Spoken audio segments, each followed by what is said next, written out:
In this video, we'll discuss about electron microscope. Electron microscope work like optical microscope but use a beam of electron instead of visible light. அங்கே optical மைக்ரோஸ்கோப்பில் visible light use பண்ணுறோம், இங்கே வந்து electron beam use பண்ணுறோம். It uses electron optics. இங்கே வந்து எது use பண்ணுறோன்னா எலக்ட்ரான் ஆப்டிக்ஸ். அது வந்து சிமிலர் டு கிளாஸ் லென்ஸ். அது வந்து என்ன பண்ணுது, to control that electron beam and magnifying image. அந்த எலக்ட்ரான் ஆப்டிக்ஸோட மெயின் ஒர்க் என்னென்னா control electron beam and magnifying image or electron diffraction pattern. Then the wavelength of electron microscope is 5 power 10 times higher. Okay, so 1 lakhs time smaller than that of visible light. Electron microscope have a much higher resolution, about 0.1 nanometer, whereas optical வந்து 200 nanometer. இது வந்து எப்படி இருக்குன்னா, இதோடது high wavelength of electron microscope வந்து 10 power 5 times smaller than visible light. So electron microscope have a much higher revolution. இதுக்கு வந்து high revolution 0.1 nanometer. அதுவே வந்து optical microscopeனா 200 nanometer. இதில் 2 மெயின் டைப்ஸ் இருக்குது. ஸ்கேனிங் எலக்ட்ரான் மைக்ரோஸ்கோப் லாஸ்ட் வீடியோவில் நம்ம பார்த்துட்டோம். இப்போ பார்க்க போகிறது வந்து டிரான்ஸ்மிஷன் எலக்ட்ரான் மைக்ரோஸ்கோப். ஸோ இங்கே வந்து எலக்ட்ரான் பீமை யூஸ் பண்ணுறோம். இது வந்து இங்கே வந்து எலக்ட்ரான் ஆப்டிக் யூஸ் பண்ணுறோம். இது வந்து control electron beam and magnifying image. இது வந்து 1 lakh டைம் வந்து வேவ் லென்த் வந்து ஸ்மாலர், அதனால் இது வந்து ஹையர் ரிசல்யூஷன் பவர் இருக்கும் 0.1 nm. ஸோ இந்த வீடியோவில் நம்ம பார்க்க போகிறது transmission electron microscope. Next transmission electron மைக்ரோஸ்கோப்போட பிரின்சிபல் என்னன்னு சொல்லி பார்க்க போகிறோம். ஸ்கேனிங் எலக்ட்ரான் மைக்ரோஸ்கோப் வந்து அதோட principle based on the scattered electron. Okay, அங்கே வந்து பிரின்சிபல் வந்து ஸ்கேட்டர்டு எலக்ட்ரான், இங்கே வந்து டிரான்ஸ்மிட்டட் எலக்ட்ரான். ஓகேவா? So transmission electron microscope offer very great resolution then அதை and comparing to scanning electron microscope இதுக்கு வந்து ஹை ரெவல்யூஷன் இருக்கும். And comparing to scanning electron microscope and optical microscope, இது வந்து having high great revolution. We can zoom into anatomic scale. Then the transmission electron microscope is based on the transmitted electron. அது வந்து scattered electron, இங்கே transmitted electron. The electron gun generate electrons are accelerated by energy in the range of 0.1 to 30 kilo electron volt.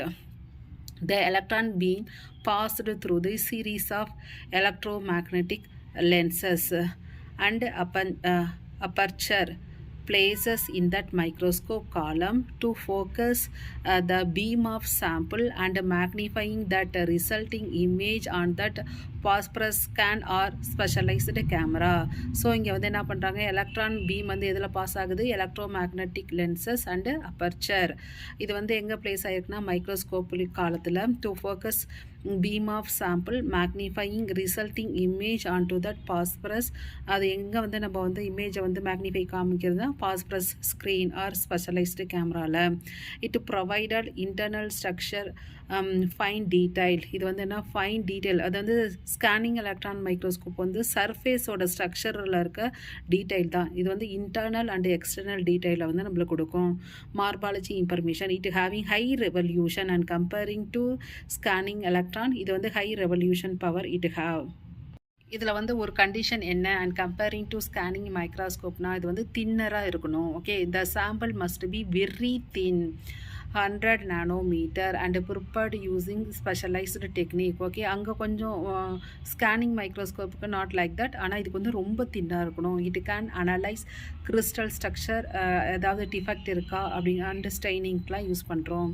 இப்போ வந்து நம்ம பார்க்க போகிறது schematic diagram of that transmission electron microscope.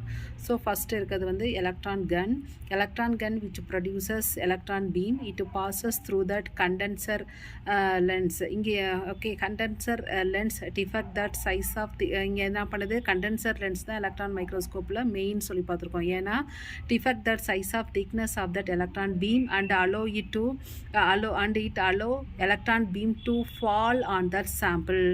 After passing that electron beam through that sample, it allowed to pass through that objective lens. அதுக்கப்புறம் எங்கே போகுது, objective lens போகுது. And it's then passed through the projector lensக்கு போகுது. Then magnify that image. Objective lens produced that image. Projector lens is used to magnify that image. Objective lensum projector lensum தான் வந்து அந்த இமேஜை வந்து மேக்னிஃபை பண்ணுறதுல மெயினாக involve ஆகுது. Then we can see under fluorescent screen. இப்போ வந்து இதை அந்த டிரான்ஸ்மிஷன் எலக்ட்ரான் மைக்ரோஸ்கோப்பில் வந்து என்னென்ன காம்பனண்ட் இருக்குது ஆல்ரெடி பார்த்தாச்சு. என்னென்ன காம்பனண்ட் ப்ரெசென்ட் ஆயிருக்குன்னு சொல்லி பார்க்க போகிறோம். ஃபஸ்ட்டு வந்து எலக்ட்ரான் கன், அதுதான் வந்து source of electron. Electron gun source of electron beam, accelerated down ultra high vacuum column. இந்த இது எல்லாமே வந்து அசிலரேட்டட், இந்த ஹோல் எக்யூப்மெண்ட் வந்து அசிலரேட்டட் பை தட் ஹை வேக்யூம் காலம். தென் இதில் வந்து ஆனோடு எப்படி ஸ்கேனிங் எலக்ட்ரான் மைக்ரோஸ்கோப்பில் இருக்குது அதே மாதிரி இதுலேயும் வந்து ஆனோடு இருக்குது. With a hole to accelerate that electron beam. Then optic, அந்த எலக்ட்ரான் ஆப்டிக்ஸ் 3 ஆப்டிக்ஸ் இருக்குது. அதில் வந்து ஃபஸ்ட்டு வந்து த கண்டென்சர் லென்ஸ். இது என்ன பண்ணுது, define the size of electron beam, that is resolution. இதுதான் வந்து சைஸை வந்து defect that size of thickness of that electron beam. Okay, so condenser lens it defined that the size of thickness of that electron beam and allowed that electron beam to fall on that sample. Next optics என்னன்னு சொல்லி பார்த்தா objective lens. இது என்ன பண்ணுது, focus the beam on to get image of that sample. Then projector lens is used to magnify that image. இந்த objective லென்ஸும் and projective லென்ஸும் தான் என்ன பண்ணுது, the both are image producing system. இதுதான் வந்து image producing system. Then the objective and அந்த projector lens image producing system. Then computer system for data acquisition, image construction, analysis and display. அப்புறம் வந்து டைரெக்டாக அது கம்ப்யூட்டர் சிஸ்டத்துக்கு போகுது. Now what are the application used for characterization of solid material and microorganism. It also provided maximum that scanning electron microscope, transmission electron microscope ரெண்டுக்குமே function similar. இங்கே ஒரே ஒரு condition என்ன, தின் ஃபிலிமாக இருக்கணும், அவ்வளோதான். It provided topographic, morphological, then composition, crystallographical information of material. It can detect and analyze internal structure, provided nanostructural information. Nanostructural information இது வந்து provide பண்ணுது. Transmission electron microscope is useful in determining that spatial variation in chemical composition, ஏதாவது variation இருக்குதா அதை வந்து கண்டுபிடிக்க use ஆகுது. Qualitative and quantitative chemical analysis and identification of crystalline structure. Then it is important in research field. என்னென்ன ஃபீல்டில், science, biology, medical, forensic, இந்த ஃபீல்டெல்லாம் யூஸ் ஆகுது. It have applicability in industry for sensor, battery, solar cell, semiconductor inspection and production. So இந்த வீடியோவில் electron microscopic அதோட introduction, then transmission electron மைக்ரோஸ்கோப்போட principal என்ன, அதோட தட் இஸ் சிமேட்டிக் டயக்ராம் எப்படி ப்ரெசண்ட் ஆகிருக்கும், அதில் இருக்க காம்போனண்ட் அதோட ஃபங்க்ஷன்ஸ் என்ன, தென் இந்த டிரான்ஸ்மிஷன் எலக்ட்ரான் மைக்ரோஸ்கோப்பியோட அப்ளிகேஷன் என்ன, அதெல்லாம் வந்து டீட்டெயில்டாக பார்த்துருக்கோம். தேங்க்ஸ் ஃபார் வாட்சிங்.